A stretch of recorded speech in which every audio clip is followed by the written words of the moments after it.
Guys, let's talk a little Guardians quickly to wrap up today's show. They lose 2 of 3 to Philly. Last night, they had 2 hits in the first inning. 1 hit the rest of the game. They scored 1 run on Saturday. Cantillo, terrible late in the game as they lose 7-1. Jason, when you look at the Guardians over the weekend, do you have one big takeaway that kind of stands above the rest, or is this just a disappointing offensive showing against a pretty good Philly staff? Yeah, I'm not going to overreact to it. I thought Ortiz was great yesterday. I was trying to flip it back and forth. I was too. And watch as much of it as I could. I was more focused on the Cavs, obviously. I thought that was one of Ortiz's best outings of the year. Just a shame he was pitching against Zack Wheeler. Yeah, exactly. I thought Bybee was fine in his outing. The bullpen, it really got away from him. Cantillo sort of blew up, which we really haven't seen out of him yet this year. So it was a tough weekend. But, the pitching, which hasn't been as consistent as you would like it to be, I thought was fine. I can't remember. What was game 1 of the Philly series? I don't remember now. They won. Yeah, that was the win. It was big, too, like 7-0, wasn't it? The game 1 result? Yeah. I don't remember. I remember nothing of game 1 now. At all, well, because so much has They won happened. So much has happened. 6-0. They 6-0. lost 7-1. I was really encouraged by Ortiz yesterday, though. I did too. If I was had too. one big takeaway from it, that was it. Another takeaway from the game yesterday is when we see, and this isn't unlike most teams, when we see that elite pitching, our lineup looks as bad as it really is. Yeah. We feast on mid pitching and poor pitching, but when we see the aces, we look. That's not that uncommon, though. No, that's what I said. That's why you see that in that's why baseball. they're That's why aces. they're aces. Yeah. But to me, I thought, were there opportunities? Yeah. Did he make some pitches that were mistake pitches? Yeah, we didn't take advantage of them. Our lineup's not a great lineup. It's not. It is what it is. But I think another thing, and this has nothing to do with what happened on the field, we're getting some guys back real soon that are going to make a difference for this ball club. David Fry, I believe, starts playing in Arizona, I think this week. And didn't Walters, I think he's either pitched a game in Arizona or he's scheduled to pitch this week. So he's coming back. It's all about Bieber. Like, Bieber is ahead of schedule by all indications, and he could be on track for a July return. So if you get Fry and Bieber and who's the other one? The DeLauder. I believe he has already started playing. Yeah, but DeLauder is. I mean, the way Tom Hamilton was talking about it, very soon.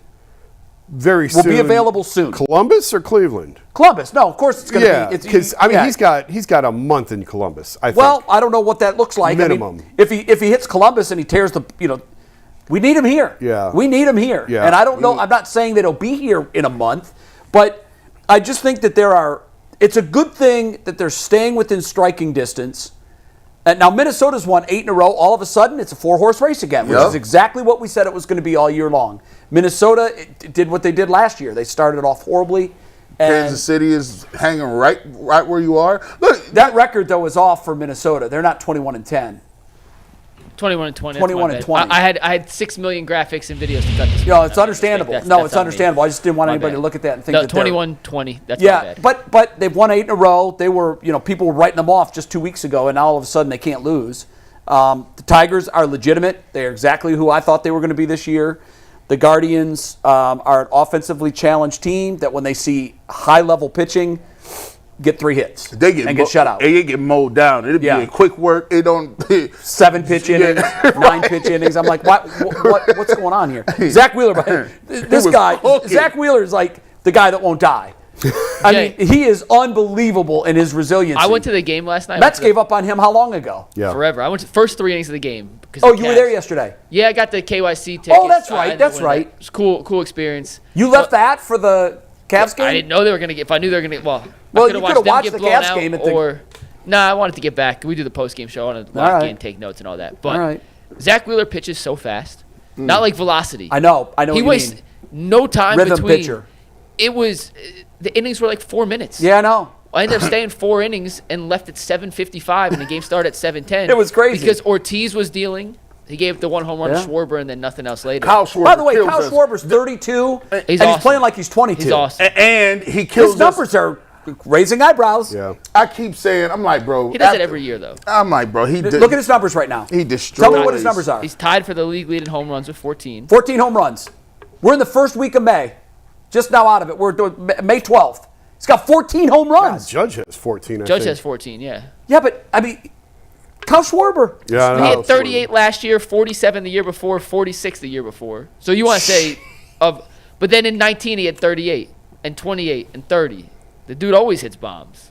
We ain't seen nothing like that in years. Like, I'm just saying, it'd be great if somebody would say What's 38, crazy is usually 48, when you have that 42, guy, he 36. doesn't change teams like he changes underwear. Right, like But usually you he's keep awful him. defensively, which hurts. Well, he's a liability. You got to DH him. That's Yeah, it. yeah. That's it. But he smoked the ball yesterday, and that was the only thing. That was hurt it. him. That was all they had. And by the way, I think Kyle Schwarber against the Indians Guardians is hitting like 800 with a home run every other at bat. Yeah. He just the guy is a thorn in our side. I don't care who he plays for. I mean, You the can World trade him to Series. Colorado. The World Series will forever. And he just keeps doing that. Yeah. They love him here, don't they? Oh yeah. He has fans here, people standing up. This is wild. What did he sign? What did he get with the Phillies? Hold on, I'm looking up his career numbers against Cleveland. Because I naively thought Against this Cleveland, is a Jay. guy Cleveland could go out and get. No. Jay, you ready for this? Well, of course, I said naively. Yeah. Against Cleveland, he has a 1.008 career OPS in 27 games. Insane. He has 10 homers, 22 RBIs. 10 homers in 20 games? 27 games. It is the He wants to be traded to the highest Central. OPS against any team he's played in his career. He's Lou Gehrig. This dude is just insane. You asked his contract? His swing Is that what you asked? beautiful. Yeah. What did he end up getting with the Phils? Years and number. 4-year, 80 mil. Bro, That's not crazy. But again, it's because he can't play a position. so you pen him in at DH and you never think about it again. Yes, but DHs don't make $40 and $50 million. DHs that hit like that should.